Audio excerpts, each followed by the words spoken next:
محمد وعلى آل محمد كما باركت على إبراهيم وعلى آل إبراهيم إنك حميد مجيد. نحمده ونصلي على رسوله الكريم. أما بعد، قال الله تبارك وتعالى في القرآن المجيد: أعوذ بالله من الشيطان الرجيم. بسم الله الرحمن الرحيم. قل إن كنتم تحبون الله فاتبعوني يحببكم الله ويغفر لكم ذنوبكم والله غفور رحيم. صدق الله العظيم.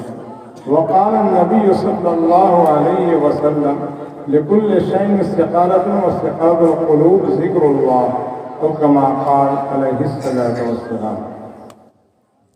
معزز حاضرین کرام، یہ آپ کے لیے بڑی سعادتمندی اور خوشنصیبی کی بات ہے کہ آپ کے ہاں الحمدللہ علماء کی جماعت موجود.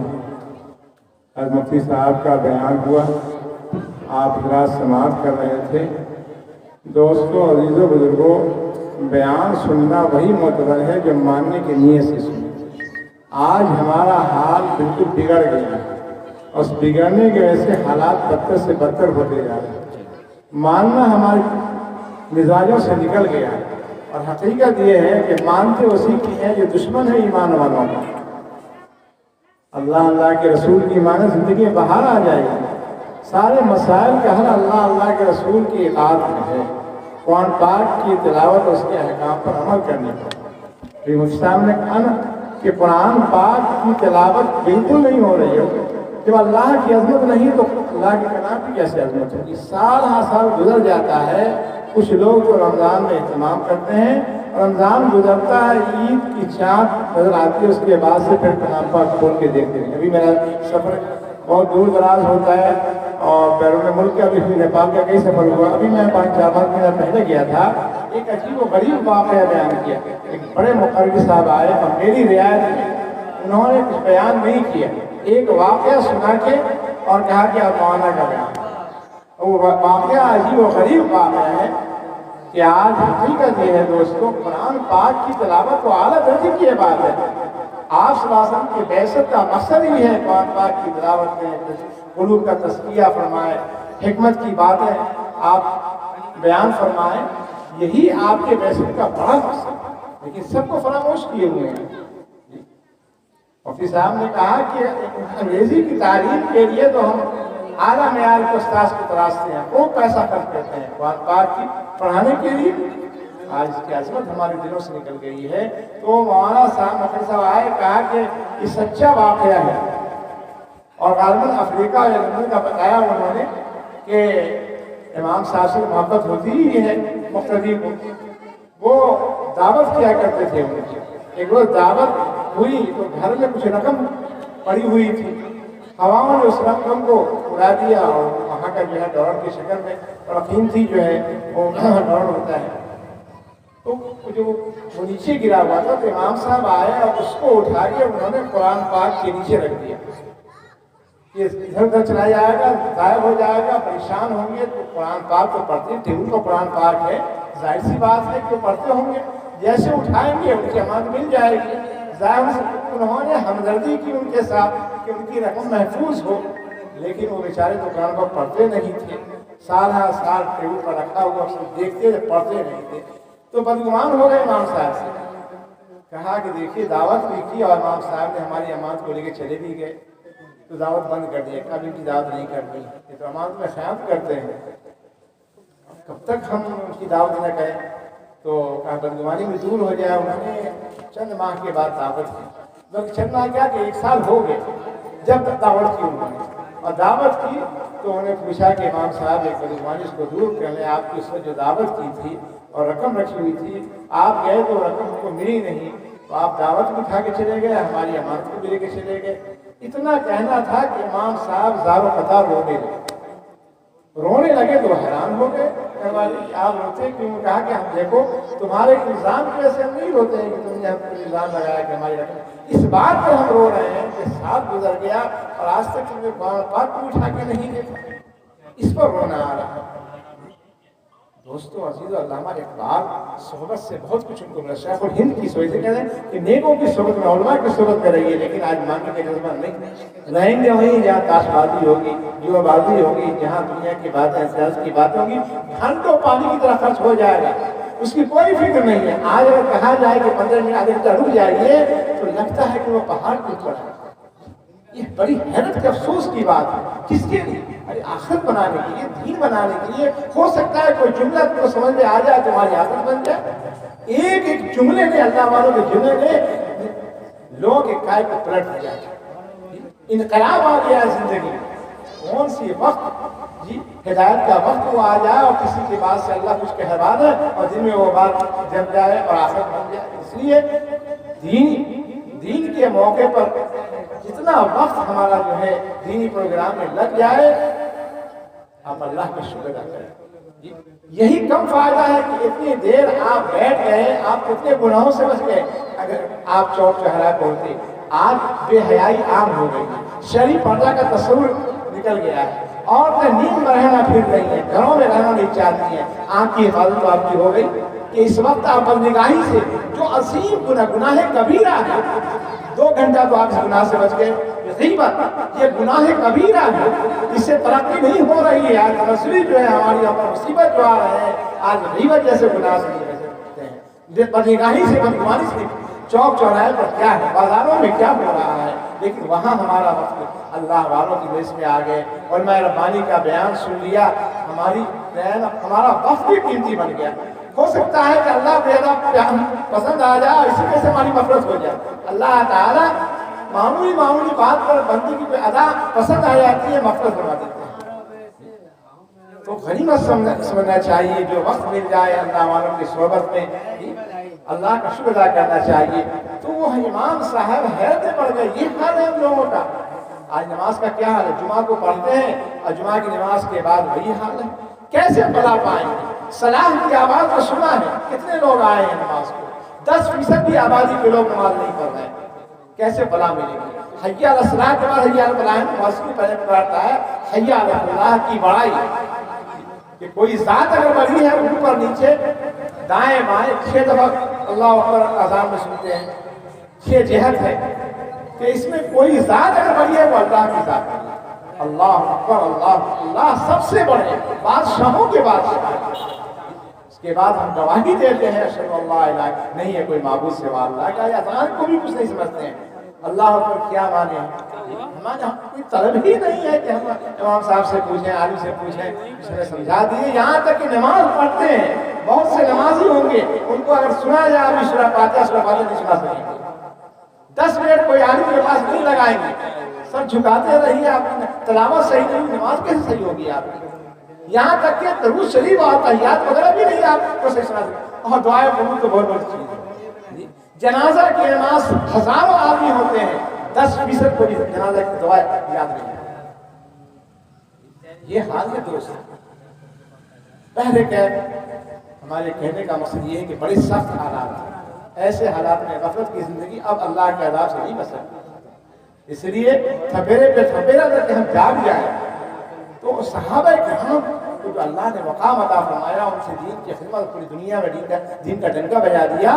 کون سا سرمایہ تھا ان کے پاس؟ نہیں، قرآن تو تھا، یہ اللہ سے تعلق تو تھا، آپ صلی اللہ علیہ وسلم کے اخلاق سمجھے ہوئے تھے، آپ صلی اللہ علیہ وسلم کی سیرت کو سمجھے ہوئے تھے. اسی سے دنیا میں دین کا ڈنکا بجایا ہے. اسی کو علامہ اقبال نے کیا کہا؟ وہ معزز تھے زمانے میں مسلمان ہوتا. مسلمان کس کو کہتے ہیں؟ آج کل ہم لوگ بس یہ ہے کہ اس بچے کا مسلمانی کرتے ہیں، خطرہ کا مسلمانی ہو گئے اور بڑے کا جو ہے کھا رہے ہیں، یہی ہے مسلمان کی صفت. دوستو مسلم کہتے ہیں اللہ کے حکم گردن جھکانے، اللہ کے رسول کی اطاعت کہتے ہیں.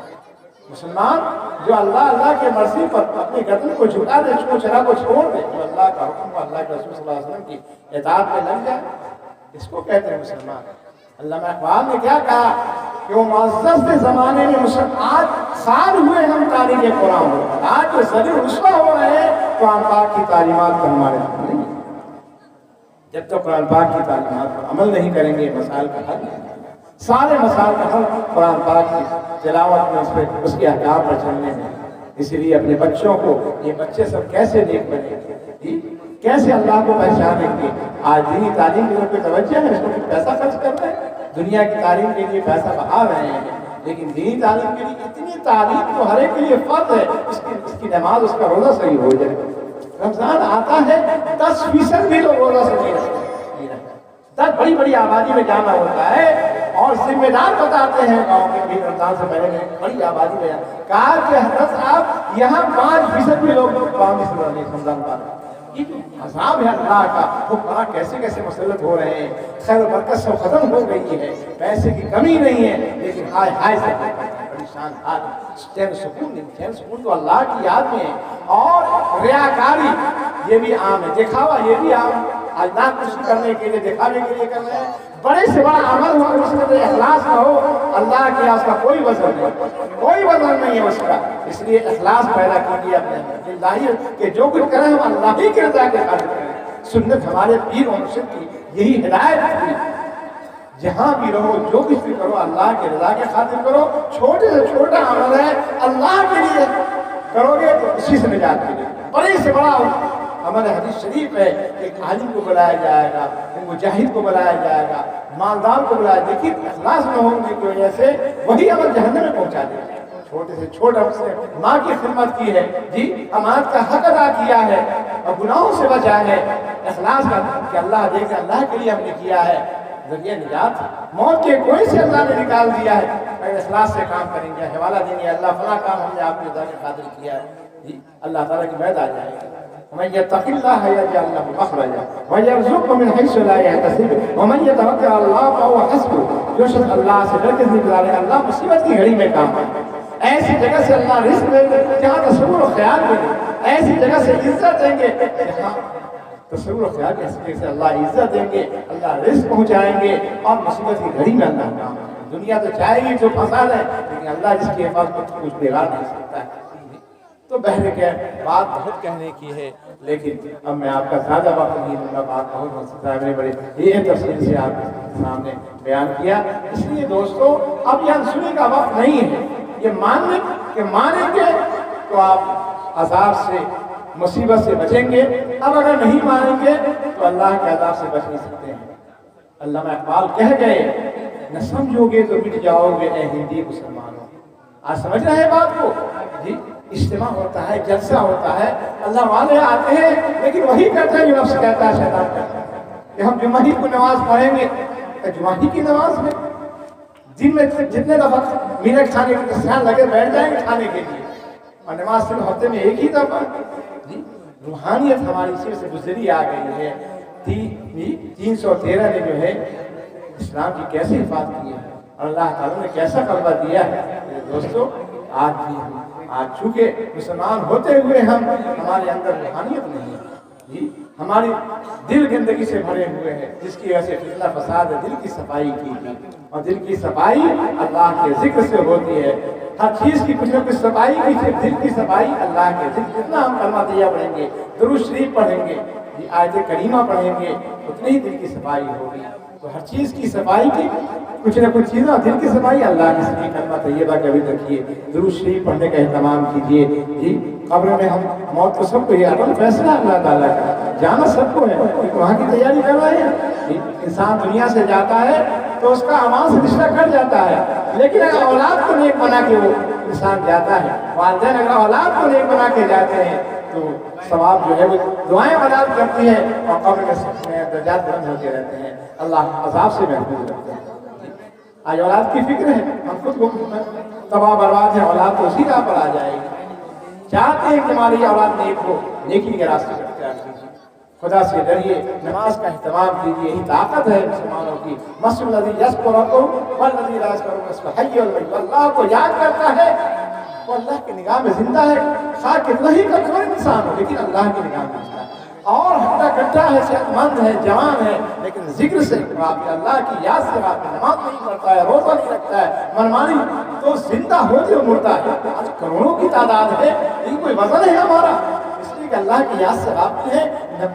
مسجدیں ویران ہو رہی ہیں، فجر میں جو ہے یہ سب بھی لوگ نہیں ہوتے ہیں، سینکڑوں لوگوں کی آبادی ہے۔ الصلاۃ والسلام کس کی مانتے ہیں؟ اس لیے اللہ سے رو رو کے یہ فریاد کیجیے، اے اللہ ہم سب پر رحم فرمائیے، ہم سب کی اصلاح فرمائیے، ہم سب کو اپنی محبت اپنا خوف سے یہ دشمن جو ہے اس کے شر و فتنے سے ہماری حفاظت، اللہ والے جو بچتے ہیں راتوں کی تنہائی میں روتے ہیں، اے اللہ اس نفس کے اور شیطان کے شر مکر سے ہم سب کی حفاظت فرمائیے، خود اپنے لیے اپنے احباب کے لیے امت کے لیے دعائیں کرتے ہیں، انہیں کی دعاؤں کا یہ نتیجہ ہے کہ آج نافرمانی کے باوجود بھی اللہ دنیا کے نظام کو چلا رہے ہیں، ورنہ جیسی حالت ہم لوگوں کی سے پہلے قومیں آئی نافرمانی کیے اللہ نے سب کو تباہ برباد، کسی پر امن طوفان آیا، کسی پر پتھر برسائے گئے، یہاں تک کہ چیرے مسخ کر دیے گئے، سور اور خنزیر اور بندر کو اس میں مسخ کر دیے گئے، لیکن قربان جائیے آپ صلی اللہ علیہ وسلم کہ آپ کی دعاؤں کے برکت سے سب کچھ مل رہا ہے، اگر آپ صلی اللہ علیہ وسلم کی دعا نہ ہوتی تو ہم لوگ اس زمین میں نہیں، بہرحال ہے بڑے سخت حالات ہیں، اب وقت کی زندگی اور خطرے کو لا سکتی ہے، اس لیے اور حالات خطرناک بن سکتے ہیں، بغاوت عام ہوتی جا رہی ہے، اس لیے اللہ کو راضی کیجیے۔ صحابہ کی شان میں جو اکبر الہ آبادی نے کہا ہے کہ خدا کی یاد ہے طاقت ہماری، مسلح ہے ہمارا تخت شاہی، کہ تخت شاہی کو سر پہ تاج نہیں ہوتا اللہ والوں کی، اس نماز کی برکت سے، اس رمضان روزہ کی برکت سے وہ بے تاج بادشاہ ہوتے ہیں۔ تو ضرورت اس بات کی ہے کہ ہم بے تاج بادشاہ بننا چاہتے ہیں، نماز کی پابندی، جہاں رہیں نماز کی پابندی، کہ نماز قضا نہ ہو، درود شریف کا اہتمام رکھیے، ایک دفعہ پڑھنے سے 10 رحمتیں نازل ہوتی ہیں۔ اپنی اولاد کی نیک بنانے کی فکر کیجیے، اچھی صحبت میں خود رہیے، اولاد کو بھی لے جائیے، اور ایسے لوگ جنہوں نے تصنیف تعلیم کی اس سے لوگ مطالعہ کر رہے ہیں، ان کی آفت بن رہی ہے، ایمان تازہ ہو رہا ہے، اس کا ثواب ان کو ملے گا۔ یا ایسی چیزیں انہوں نے بنا دی جس سے مسجد بنائی، مدرسہ بنایا اور اس میں قیمت بسا دیے، اس سے مخلوق اللہ کی مخلوق کو فائدہ پہنچ رہا ہے، اس کا بھی ثواب اس کو سب کہہ جائے گا، اس کے لیے ہو جائے گا۔ اللہ تعالیٰ ہم سبوں کو کہنے سننے عمل کی توفیق عطا فرمائے۔ انہی باتوں پر اپنے بیان کو اپنے پیر مرشدی کی شعر پر ختم کرنا چاہوں گا کہ خدا کے تم ہو خدا تمہارا، خدا کو راضی کرو خدا را، خدا سے جن کو ہے کچھ محبت، یہی صدا وہ لگا رہے ہیں۔ وآخر دعوانا